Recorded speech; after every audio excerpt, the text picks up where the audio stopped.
असलेले, शेतीबद्दल इत्थंभूत माहिती असलेले, शेती, ॲनिमल हजबंड्री या सगळ्या विषयांची पूर्ण जाण असलेले आणि एक प्रकारे मातीतनं तयार झालेलं नेतृत्व असं अजितदादांचं नेतृत्व होतं.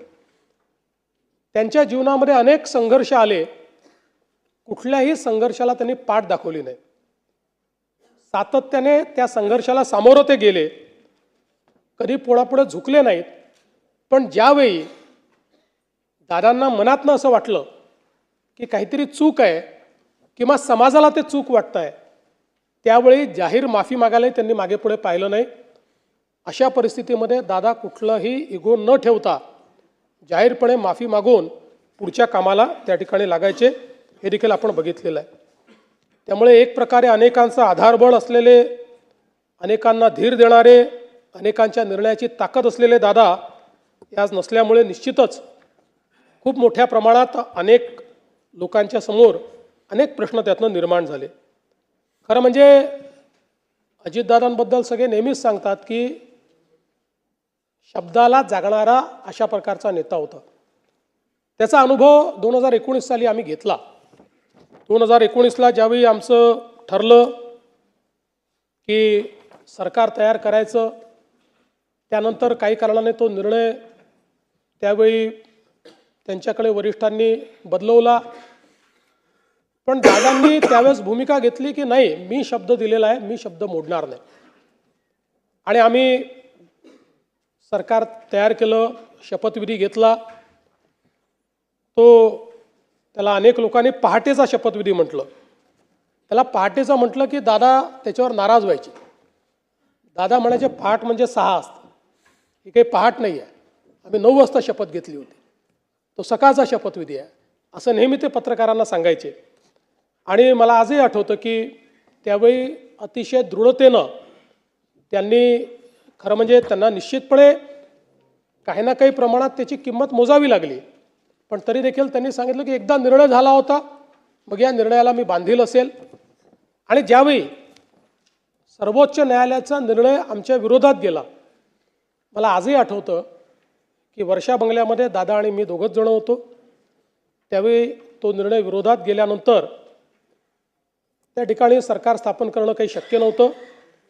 दादांनी विचारलं काय केलं पाहिजे. मी म्हटलं दादा आता याच्यामध्ये उगीच तुम्ही स्वतःचा बळी द्यावा अशी आमची पण अपेक्षा नाही. ठीक आहे, आता जे काही असेल तुम्ही तुमचा निर्णय घ्या. आणि त्यानंतर माझ्याशी चर्चा करून, म्हणजे अनेक वेळा अनेकांनी अनेक गोष्टी त्या ठिकाणी सांगितल्या, पण वर्षा बंगल्यावरनं माझ्याशी चर्चा करून दादांनी मग तो निर्णय बदलवला. कारण त्यांच्यासोबत जे लोक राहिले होते हे दादांना माहिती होतं की शेवटी त्यांचंही भविष्य आपल्याला बघायचं आहे. आणि मग दादांनी पुन्हा त्या ठिकाणी जे काही सरकार झालं त्या सरकारमध्ये सामील होण्याचा निर्णय घेतला. आणि म्हणून मला असं वाटतं की त्यांच्या स्वभावात पारदर्शकता होती. पोटात आहे ते ओठात आहे, आणि जे आहे ते तोंडावर बोलून टाकायचं. तोंडावर बोलताना दादा राजकीय परिणामांची फारशी काळजी करत नव्हते. आणि मला असं वाटतं की राजकारणामध्ये असं अनेक वेळा तुम्हाला पॉलिटिकली करेक्ट राहावं लागतं, पण पॉलिटिकली करेक्ट राहणाऱ्यांपैकी दादा नव्हते. त्यांना जे वाटलं ते स्पष्टपणे रोखठोक त्या ठिकाणी बोलायचे. आणि त्यामुळे मला असं वाटतं की त्यांच्याबद्दल आमदारांना किंवा सदस्यांना देखील हे माहिती होतं की दादांनी एखादी गोष्ट तोंडावर नाही म्हटली याचा अर्थ काही आपले विरोधक नाही आहेत, त्यांना नाही पटलेली, त्यामुळे त्यांनी नाही म्हटलेली आहे. पण जे काम होऊ शकत असेल ते मात्र तात्काळ करणे आणि तिथल्या तिथे फोन लावणे, ते काम झालं आहे की नाही पाहणे, अशा पद्धतीनं दादाची ख्याती असल्यामुळे जे सदस्य आहेत ते आपलं काम हक्काने घेऊन त्या ठिकाणी दादांकडे जाताना आपण बघायचो. आणि मला असं वाटतं की वर्षानुवर्ष काम करत असताना दादांनी एकवचनी असण्याचा एक नाव जे कमावलं की दादा म्हणतात ते करतात, हे राजकारणामध्ये मला असं वाटतं की अतिशय विरळ आहे. आणि खरं तर मला असं वाटतं की ज्यावेळेस 2019 नंतर मी विरोधी पक्षनेता झालो, ते इकडे आले, ते पुन्हा उपमुख्यमंत्री झाले. पण आपल्यापैकी अनेकांच्या लक्षात असेल की इथनं भाषण करताना ते माझा उल्लेख मुख्यमंत्री म्हणूनच करायचे. मग प्रत्येक वेळी मग त्यांना आठवण करून द्यावी लागायची की मुख्यमंत्री नाही, विरोधी पक्षनेता. आणि मला असं वाटतं की त्यानंतर कदाचित त्यांचे ते शब्द जे आहेत ते सत्य झाले. आम्ही एकत्रित आलो, आम्ही दोघेही उपमुख्यमंत्री झालो, नंतर मी मुख्यमंत्री झालो, पुन्हा शिंदेसाहेब आणि ते उपमुख्यमंत्री झाले.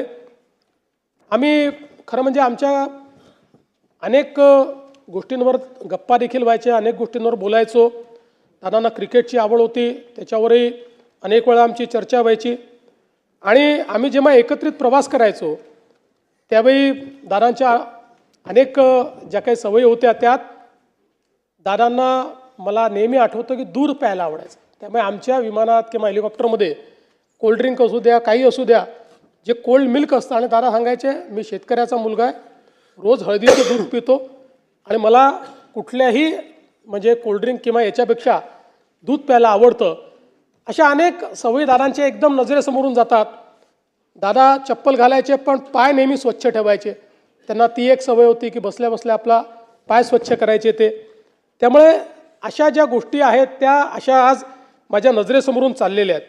पण मला असं वाटतं की त्यांच्या काही सवयी ज्या होत्या या इतक्या महत्त्वाच्या होत्या. त्यातली सगळ्यात महत्त्वाची सवय म्हणजे त्यांचा वक्तशीरपणा.